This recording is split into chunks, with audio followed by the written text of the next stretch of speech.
Bonjour à tous. Nous allons voir dans cette vidéo comment, à partir d'avis de différents utilisateurs, nous allons pouvoir faire des recommandations. Donc il s'agira comme exemple de personnes qui ont lu des livres et qui ont mis des notes sur ces livres-là. Donc on va essayer de voir comment on peut recommander à une personne la lecture d'avis d'autres utilisateurs, donc de dire que vous ressemblez beaucoup au lecteur 3 ou au lecteur 7.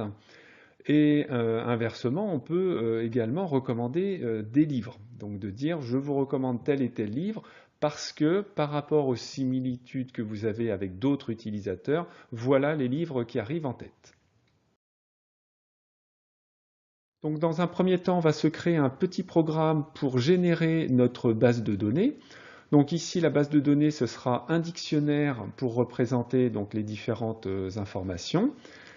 Alors, par exemple, ici, on a donc des personnes qu'on va noter P1, P2, P5. Donc, on choisira le nombre de personnes que l'on veut, qui ont donné des notes. Donc ici, note 2, note 5, voilà, sur des livres. Livre 1, livre 4, livre 5.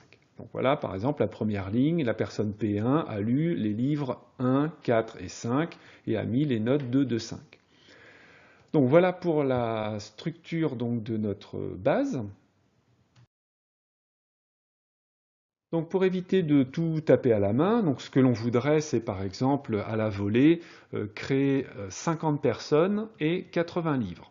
Donc on va se retrouver avec un objet où il y aura P1, P2 jusqu'à P50.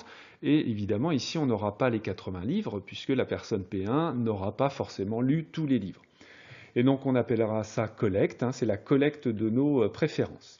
Alors comment faire ça? Donc là on va vraiment faire un petit programme tout bête, donc qui va s'appeler création, on aura le nombre de personnes, le nombre de livres que l'on veut, et qui va nous retourner quelque chose. Alors on va commencer par créer A, donc A ça sera l'objet en question, donc c'est un objet vide pour l'instant.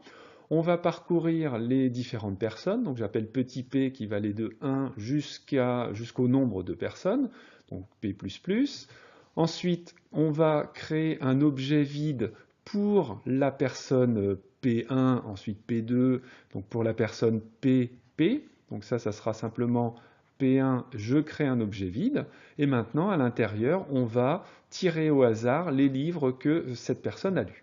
Donc pour faire ça, on va boucler avec petit l qui va de 1 jusqu'au nombre de livres qui m'intéresse, et maintenant à l'intérieur, on va dire on va lancer en fait un pile ou face. On va prendre un nombre au hasard entre 0 et 1. Si ce nombre est plus petit que 0,5, donc ça, j'ai 50% de chances que ça arrive, eh bien la personne aura lu le livre. Alors pour dire qu'elle a lu le livre, eh bien on va, donc, pour cette clé-là, mettre la valeur, donc la nouvelle clé.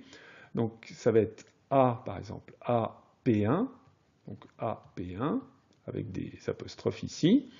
Et le livre, donc là on imagine que ça a marché pour le livre 3, donc L3. Donc pour cette clé-là et pour cette clé-là, on aura un nombre, donc ça sera la note. Donc la note, ça va être un nombre entre 0 et 5. Donc on va multiplier un nombre aléatoire, donc entre 0 et 1 par 6. Donc ça fera un nombre entre 0 et 5,99999 comme ça. Et ça, c'est tout simplement pour dire on prend la partie entière. Donc partie entière, donc soit on utilise pipe 0, donc voilà, vous voyez que ça fait bien un nombre entier, ou on utilise mat.floor. Et en sortie, on retourne A. Donc voilà un petit programme là tout simple pour créer directement notre base de données. Donc à partir de notre base, on veut rechercher les utilisateurs qui sont similaires à nous. Alors, par exemple, donc ça va être un score de similarité entre une personne, donc on va dire par exemple P1, et une autre personne, donc par exemple P2. Quel est le score, quelle est la similarité entre P1 et P2? Bon, pour faire ça, on va regarder les livres qui ont été lus par ces deux personnes, et donc pour chacun de ces livres, on aura une note pour P1, une note pour P2. Et on va regarder quelle est la distance euclidienne, donc ça c'est la distance quand j'ai un point ici, quelle est cette distance-là? Donc il y a tout un tas de distances qui existent, nous on va rester avec la distance euclidienne. Alors la formule, ça va être de dire quelle est la distance entre P1 et P2. On va faire la somme pour les livres qui sont en commun. Donc on ne va pas s'occuper évidemment des livres qui ont été lus par P2 et pas par P1, puisque là ce que je veux c'est un score de similarité entre les personnes. Et on va regarder donc la note qu'a attribuée P1 au livre, moins la note qu'a attribuée P2 au livre, et on fait donc le carré, la somme des carrés, puisque c'est ça la distance euclidienne, hein, c'est en fait Pythagore, A2 plus B2 racine carrée, donc c'est cette même formule ici, et donc on prend la racine carrée à la fin. Alors là, on peut se dire, bah oui, mais il y a un petit souci, c'est que, imaginons, ici j'ai P1 et ici j'ai P1. Quelle est la distance de P1 à P1? Bah forcément, ici, ça fait 0, donc tout ça, ça fait 0. La distance, elle vaut 0 puisque les deux sont identiques. Mais moi, ce que je veux, c'est quand même un score de similarité, c'est-à-dire que si les personnes sont très similaires, je voudrais un score élevé. Alors que là, je vais me retrouver avec un 0. Donc, pour avoir le score, donc un score élevé quand la distance est petite, on prend généralement, hein, ça c'est vraiment très classique, l'inverse, donc on va prendre 1 sur la distance. Alors attention, si la distance vaut 0, j'arriverai à 1 sur 0, et ça n'a pas de sens. Donc on va prendre 1 sur 1 plus la distance. Donc ça c'est un nombre qui sera positif ou nul, et donc ici j'aurai bien toujours un nombre qui existe, et plus la distance sera petite, plus le score sera élevé. En fait, le score max, ça sera 1. Donc, si les deux personnes sont absolument identiques, le score sera de 1. Et si les personnes sont un peu différentes, eh ben, le score sera plus petit que 1. Donc voilà pour les formules, enfin la formule qui permet de calculer le score de similarité entre deux personnes. Donc on va commencer par se créer la fonction score, donc toujours avec la distance euclidienne. Donc là, avec un exemple très simple, donc collect qui va avoir 4 personnes et 5 livres. Alors il nous dit le score avec la distance euclidienne entre P1 et P3 vaut 1. Alors pourquoi ça vaut 1? Là c'est très facile à voir. P3 il a lu uniquement le livre 5, donc on va pouvoir comparer quelque chose qu'avec 5. Et P1 a bien lu le livre 5 et a mis la note 4, et lui il a mis la note 4. Donc comme ils ont mis tous les deux la même note, la distance entre P1 et P3, ça va être 4 moins 4, donc ça fait 0, et la distance, ça sera donc 0. Alors maintenant le score, ça sera donc l'inverse, 1 sur 1 plus 0, et donc ça fait bien 1.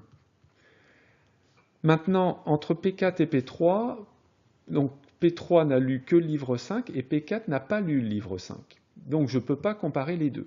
Donc quand il n'y a rien en commun, eh bien on dira que le score est de 0. Voilà, donc ici le score est de 0, et ça sera la même chose quand la personne n'a rien lu du tout. Donc à ce moment-là, on renverra 0.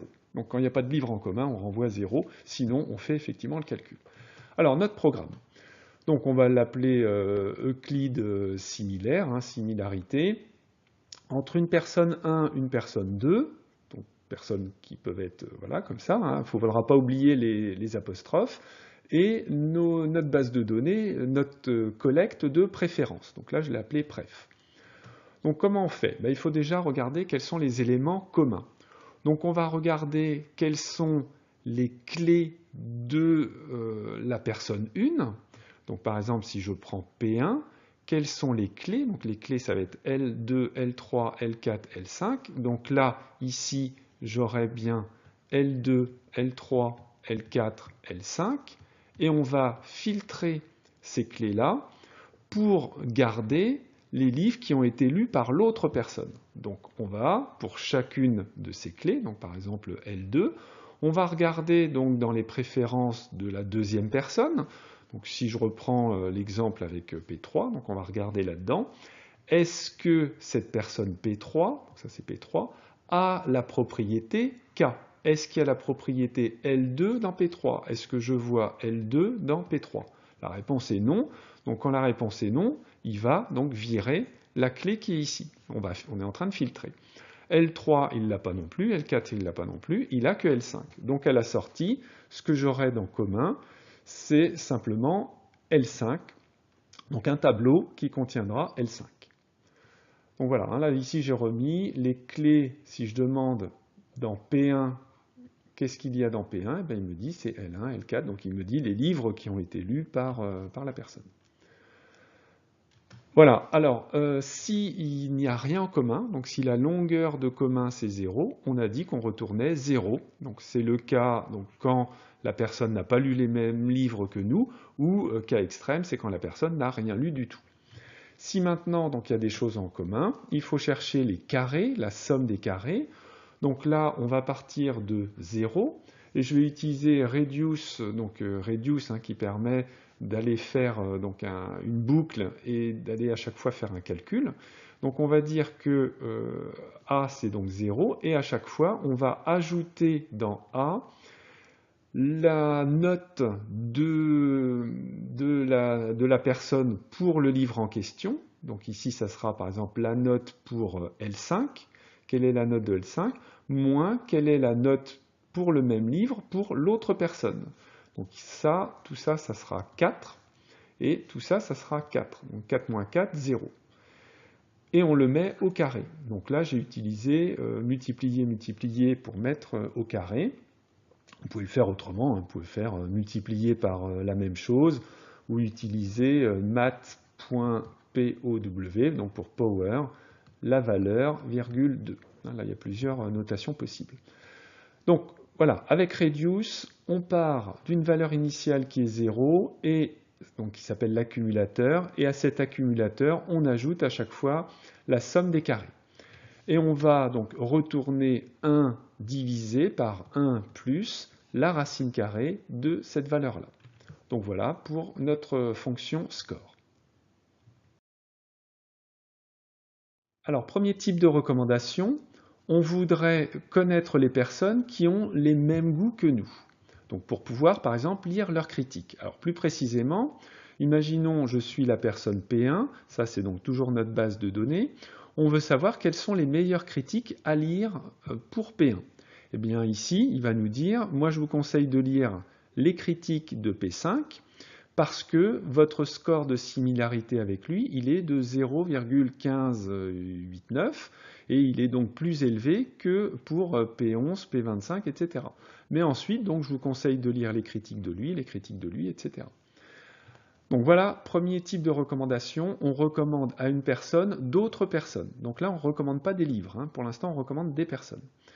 Alors pour faire ça, là vous voyez que le programme va être très court, donc meilleure critique pour une certaine personne dans notre base de données, et ici vous mettez la fonction que vous voulez. Donc moi je vais rester, donc je vous disais dans cette vidéo, avec la distance euclidienne, donc avec le score qui utilise la distance euclidienne, mais vous pouvez donc utiliser une fonction, une autre fonction. Je vous donnerai une référence de livre à la fin. Donc là, ce que l'on va faire, on va regarder donc dans notre base de données quelles sont les clés. Alors les clés, ce sont les personnes, P1, P2, P3, jusqu'au nombre qu'on a défini au départ. Pour chacune de ces personnes, qu'est-ce qu'on va faire? On va regarder, est-ce que cette personne, ce n'est pas moi? Donc si la personne, ce n'est pas moi, je vais pouvoir donc calculer quel est le score entre moi et cette personne dans la base de données. Donc là, je regarde quel est le score. Donc je vais mémoriser le nom de la personne, virgule, le score. Le nom de la personne, virgule, le score. Sinon, si cette personne c'est moi, il ne faut pas que, évidemment, moi j'ai les mêmes goûts que moi, donc là il faudra que je m'enlève, ou du moins que je me mette en dernière position. Donc ce qu'on va faire, c'est qu'on va se rajouter, donc ça c'est si P est égal à moi-même, je me mets donc avec mon numéro P1 en fait ici, et mon score je le mets à -1. Donc je mets un nombre négatif, comme ça je suis sûr de ne pas être pris en compte. Donc à la fin j'aurai bien un tableau de tableaux où le premier élément ça sera la personne, donc par exemple ici P5, et ensuite un score. Sauf que là ils ne sont pas dans le bon ordre. Donc on va les trier. Donc en prenant deux éléments et en regardant ce qu'il y a à la deuxième position, donc la deuxième position c'est là où il y a les valeurs, et on fait B1 moins A1, ça veut dire par ordre décroissant, et donc on aura bien classé par ordre décroissant. Alors maintenant que c'est mis par ordre décroissant, eh bien on va en profiter pour aller virer moi qui suis en dernière position, hein, puisque forcément le -1, vous voyez qu'il va être tout à la fin. Donc on va découper en partant du premier jusqu'à -1. Donc là, j'ai viré comme ça le dernier. Et puis on va, donc ça c'est juste pour avoir un affichage, on va demander à joindre tous les éléments avec des retours à la ligne. Ce qui explique qu'ici, on a P5, virgule le score, on revient à la ligne, on revient à la ligne, on revient à la ligne. Bon là c'est vraiment juste pour la découpe. Donc voilà pour cette première recommandation. Alors ce que l'on voudrait maintenant, c'est pour P1, on va rester avec P1, obtenir des recommandations de livres et non pas de personnes. Pour l'instant, on lui a dit allez lire ce qu'a mis comme avis P5, P11, ça vous donnera peut-être des idées de livres. Là, on veut avoir directement des recommandations de livres. Alors quel est le problème avec ce qu'on a fait avant? C'est qu'on pourrait se dire j'ai qu'à regarder ce qu'a donné comme avis P5, et moi donc ça me permettra d'avoir des livres. Oui, mais P5 a peut-être lu un seul livre en commun avec nous où il a mis la même note, mais finalement il ne va rien me donner comme recommandation puisqu'il n'a finalement rien lu ou pratiquement rien lu. Ensuite, il a peut-être bien noté un livre comme moi, mais il a peut-être mal noté ce que beaucoup d'autres ont bien noté. Donc ça veut dire qu'il y a un livre qui est peut-être vraiment trouvé génial par tout un tas de personnes, sauf justement par la personne qui ressemble à nous. Et peut-être qu'on va passer à côté d'un bon livre. Donc comment on va faire? On va donner un score à chacun des livres, mais ça va être un score qui va dépendre donc de la similarité que l'on a avec les différentes personnes et des scores qui ont été donnés au livre. Donc des notes qui ont été données au livre. Donc ça va être en fait le produit de la similarité que l'on a avec la personne multiplié par la note que le livre a eue. Alors on va voir ça plus en détail. Donc on va voir sur un petit exemple comment calculer le score d'un livre. Donc on reste toujours avec P1, donc notre base de données. Donc quelles sont les meilleures critiques? Donc là on voit que P5 c'est celui qui ressemble le plus à P1, ensuite c'est P11, ensuite P25, etc. Ensuite, alors là on va regarder quel est le score du livre 2, L2. Donc P5 a lu le livre 2, donc collect.P5, alors là je mets point, mais on peut mettre également le P5 écrit comme ça, avec les crochets. Donc P5 a lu le livre 2 et lui a mis comme note 2. P11 a également lu le livre 2 et lui a mis comme note 4. Et P25 a lu le livre 2 et lui a mis comme note 1. Donc comment on va faire? On va déjà chercher un premier total pour le livre 2 qui va être le score, donc la similarité que l'on a avec la personne P5, multipliée par la note qu'a donnée P5. Donc là, 0,16 fois 2. Plus, et on fait pareil avec la deuxième personne, 0,14, donc on voit qu'il y a moins d'importance pour 0,14, mais il a mis une note plus grande. Donc finalement, ça va être un nombre intéressant qui va être similaire à celui-là. Ensuite, on fait pareil, P25, il a mis la note 1, un score qui est un peu plus petit, et donc ça fait 0,13 fois 1, plus, etc. Donc ça, c'est le premier total. Maintenant, il faut bien comprendre que L2 n'a pas été lu par tout le monde, donc ici, il y a certains scores qui ne nous intéresseront pas. Si par exemple la personne 17 n'a pas lu, même si je suis à 0, on va dire 0,09, si la personne n'a pas lu, eh bien, ça ne va pas intervenir dans le total. Donc ce que l'on va faire, c'est à la fin donc normaliser, c'est-à-dire qu'on va diviser ce total-là par la somme des recommandations, enfin des scores qui sont là, des gens qui ont lu le livre en question. Donc on va regarder le total et on va le diviser non pas par la somme de tout le monde, mais par la somme de ceux qui ont lu le livre 2. Ça c'est important, c'est que ça va varier en fonction des gens qui ont lu le livre. Et donc voilà, bien sûr, on ne va pas regarder ses propres notes, hein, c'est-à-dire qu'ici, je ne vais pas me rajouter, et on garde donc uniquement ceux qui n'ont pas lu le livre.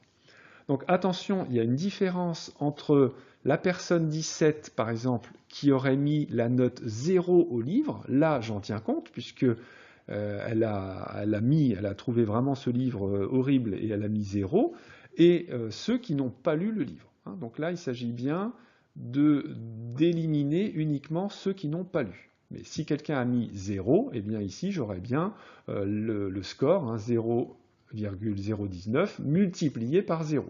Voilà. Donc on a l'impression que c'est pareil, mais il faut bien voir que là, on aura bien le 0,09 qui se rajoutera à la somme. Alors on va pouvoir écrire tout ça. Alors avant de faire le programme de recommandation de livres, quelques remarques. Donc pour parcourir l'ensemble des personnes de notre base de données, on peut utiliser une boucle pour, donc pour la variable P, donc une certaine personne, dans notre base. Si je demande à afficher P, on aura bien personne 1, personne 2, jusqu'à la fin. Donc ça, voilà une façon de parcourir la liste de nos lecteurs. Ensuite, comment je sais si une personne a lu un livre ou pas?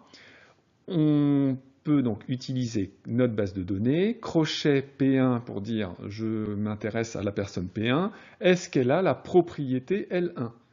S'il nous dit false, ça veut dire que la personne P1 n'a pas lu le livre.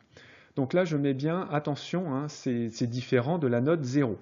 Parce que quand on va faire un test, si ici j'avais mis P1 et ici je mets L1, donc là, si la personne a lu le livre et a mis la note 0, ça me renverrait 0. Donc quand je fais un test if en mettant comme ça, 0, c'est considéré comme faux. Donc là, ça va fausser mon test. Hein. Une personne qui a lu L1 et qui a mis la note 0, si je mets est-ce que ça, par exemple, c'est égal à 0, ou si je mets rien du tout, on va croire que la personne n'a pas lu le livre, alors qu'en fait elle l'a lu, sauf qu'elle a mis la note 0. Donc pour éviter ça, on va vraiment regarder est-ce que la clé L1 est bien dans les livres lus par P1. Voilà, donc on va utiliser ça. Ensuite, si je veux connaître donc la note qui a été mise par la personne P1 au livre 6, on va utiliser donc nous cette notation-là. Donc la notation plus courte, c'est .P1, .L6, mais ici, ça ne va pas être très pratique puisque tout va bouger. Ensuite, dernière remarque, c'est quand vous avez un objet, donc ici un objet vide, si vous avez une clé, une valeur, donc si je mets objet A égale à 10, là il n'y a pas de souci. Qu'est-ce qu'il va y avoir dans l'objet? Il va y avoir le A avec la valeur. Et donc je peux facilement rajouter 10 à l'objet A, et je me retrouve donc avec A qui a comme valeur maintenant 20. Donc quand j'initialise avec une clé, une valeur, je peux sans problème donc rajouter par exemple 10 et ça me change ma valeur. Maintenant, si je le fais pour une clé qui n'existe pas, B n'existe pas dans mon objet, si je rajoute directement 10, il va me dire, ben moi dans B, je ne sais pas quoi mettre parce que ça, je ne sais pas ce que c'est. Ça, c'est indéfini, hein, undefined. Donc ça, c'est indéfini. Donc comment faire? Parce que là, nous, le but, c'est de rajouter à chaque fois, pour calculer le score des livres, on va rajouter des valeurs. Eh bien, il suffit, donc, par exemple, pour rajouter dans C qui n'existe pas, de dire je récupère ce qu'il y a dans C, donc ça peut être indéfini, évidemment, ou alors je mets 0. Donc quand lui n'existe pas, il me mettra bien 0, et si lui existe, eh bien, il ne va pas regarder le 0 qui est à côté. Donc là, on voit que si je dis dans C, eh bien, tu prends ce qu'il y avait dans C, ou alors éventuellement 0 si lui n'existe pas, et tu rajoutes 10. Eh bien là, il n'y a pas de souci, il nous dit dans C, j'ai mis 10, parce que moi j'ai pris 0 plus 10, ça fait 10. Mais si à l'intérieur il y avait eu 5, eh bien le résultat ici aurait été 15. Donc là, il y a vraiment un double avantage, ça permet d'initialiser, et puis soit de mettre 0, soit de récupérer la valeur. Alors, on va pouvoir faire maintenant notre programme. Alors, notre programme de recommandation. Donc, je vais l'appeler recommande. Et donc, je vous rappelle qu'on cherche à recommander cette fois-ci des livres. Donc, pour une certaine personne, dans notre base de données, toujours avec notre distance euclidienne. Donc, on aura besoin de deux choses. Toto, ça sera la somme pour les différents livres. Donc, à la fin, j'aurai, par exemple, pour le livre 1, une certaine valeur, pour le livre 2, une certaine valeur. Et la somme des similarités, ça sera la somme des similarités pour les gens qui ont lu le livre L1. La somme des similarités pour les gens qui ont lu le livre L2. Donc il y a bien deux totaux à calculer. Et après, on fera la division de ça par ça, pour chacun des livres. Donc on va parcourir l'ensemble des personnes. Donc ça, on a dit, c'était une boucle, par exemple, une boucle pour, avec P in la base de données. Donc ça fera P1, P2, etc. Ensuite, si la personne, c'est moi-même, bon là, c'est pas la peine de regarder, on va faire continue. Donc continue, il va revenir à la boucle pour.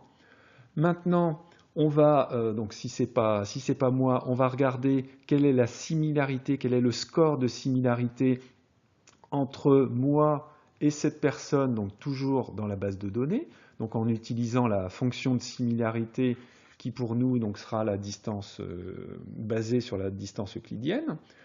Alors si cette similarité c'est 0, ben là c'est pas la peine de continuer, donc on passe à la personne suivante.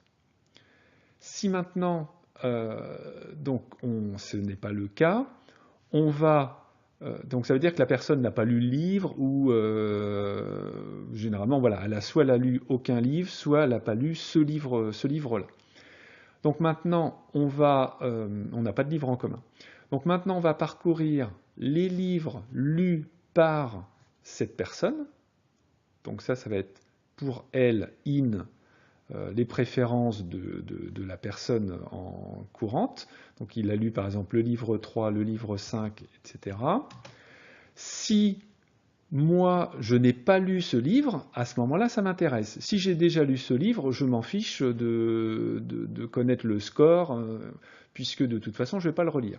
Donc j'ai mis une négation. Si ce livre-là n'est pas dans les livres que j'ai lus, qu'est-ce qu'on fait? Là, il va falloir maintenant faire le petit calcul de dire que dans les totaux pour ce livre-là, je regarde est-ce qu'il existe déjà, est-ce que j'ai déjà une valeur, et si ce n'est pas le cas, donc je mets 0, et je vais rajouter le score de similarité que j'ai avec cette personne, donc c'est ce qu'on a calculé ici, multiplié par la note, ça c'est la note qu'a donnée la personne petit p au livre en question. Donc c'est bien ce qu'on a dit, on regarde le score de similarité multiplié par la note. Et puis, je rajoute donc dans la somme des scores de similarité pour le livre petit l, ce qu'il y avait déjà ou éventuellement 0, donc plus le score de similarité. Donc voilà, on passe toutes les personnes en revue. Ensuite, on regarde les livres lus par cette personne, et si c'est un livre que je n'ai pas encore lu, on rajoute donc la nouvelle clé, ou alors on la met à jour, si elle existait déjà, à chaque fois en prenant le score de similarité multiplié par la note qu'a mis la personne pour ce livre. Et je n'oublie pas donc de faire la somme des scores des similarités pour tous ceux qui ont lu ce livre. En sortie, ce que je vais faire, je vais regarder donc ce qu'il y a dans Toto. Donc dans Toto, il y aura le livre avec donc les produits ici. Et puis pour chacune de ces valeurs-là, je vais la diviser, donc ça c'est ce qu'on a appelé la normalisation tout à l'heure, par la somme des scores des similarités pour ce livre en question, donc que je récupère dans l'autre tableau. Donc là, je transforme chacun des livres avec donc le produit et les produits qui sont là par le même livre où je normalise en prenant donc la valeur qu'il y avait et en la divisant par la somme des scores. Ensuite, pour finir, je trie en prenant deux éléments et en triant par rapport donc à la deuxième clé, donc en triant par rapport au score final qui est là, par ordre décroissant, donc je mets B-A. Donc voilà, si on le fait avec un exemple concret, donc qui est par exemple ici collecte, donc je vais avoir P1, P2, P3, P4. Donc les meilleurs critiques, on nous dit, bah, regardez, ce sont P3, P4 et P2. P3, c'est lui qui est le plus proche de nous, ce qui est logique puisque ici, il a lu que L5 et on a mis la même note. Et donc, il nous dit, quelles sont les recommandations de livres pour P1 dans la base de données? Il nous renvoie L1. Alors, il nous renvoie L1. Pourquoi? Parce qu'en fait, P2 n'a rien lu, donc lui, il va score de similarité, ça va être 0, donc on va le passer. P3, il a lu L5, mais L5, moi je l'ai déjà lu, donc il n'y a pas de livre que je n'ai pas lu avec cette personne-là, donc on va passer aussi. Ensuite, il va y avoir P4, donc qui a ce score de similarité. On a lu en commun L3, L2, L4. Par contre, moi, j'ai pas lu L1, lui, il a lu L1. Et donc, donc ici, il y aura L1. On va pouvoir donc calculer le total pour L1, le score de similarité pour L1. Et donc, comme il est tout seul, ben, en fait, ce nombre-là, ce sera le même nombre que celui-là. Donc, quand je vais faire la division, j'obtiendrai 1. Et donc ici, il nous recommande donc de lire 1. Donc regardons un exemple un petit peu plus complet avec par exemple 5 personnes, 4 livres. Donc on a la base de données qui est ici. Si je lance recommande P1 avec cette base de données, donc qu'est-ce qu'il va faire? Alors si on le fait petit à petit, pour P1, il va nous dire évidemment de continuer. Donc là, on ne va pas regarder nos propres livres. Pour P2, il nous dit le score de similarité avec vous est de 0,25. Alors pourquoi ça? Ben, si on regarde le score entre P1 et P2, donc P1 et P2, il faut regarder les livres que l'on a lus en commun. Donc il n'y a que L4 qu'on a lu en commun. La distance entre 4 et 1, ça fait 3. Donc la distance euclidienne, ça va être 3 au carré et racine carrée, donc ça fera 3 en fait. Et donc le score, ça sera 1 sur 1 plus 3. Donc 1 quart, ça fait bien 0,25. Donc le score, c'est bien 0,25. P2 va nous recommander quoi? Donc il faut trouver les livres qui ont été lus par P2 et pas par P1. Donc ça fait L1 et L2. On ne va pas recommander L4 qui a déjà été lu. Avec quel score en fait, quel total? Eh bien le livre 1 va être recommandé avec le score que j'ai, donc 0,25, multiplié par la note que j'ai attribuée, donc, enfin que la personne P2 a attribuée. Donc ça fait 0,5. Et le livre 2, donc toujours 0,25, multiplié par la note qui est cette fois-ci 5, ça fait 1,25.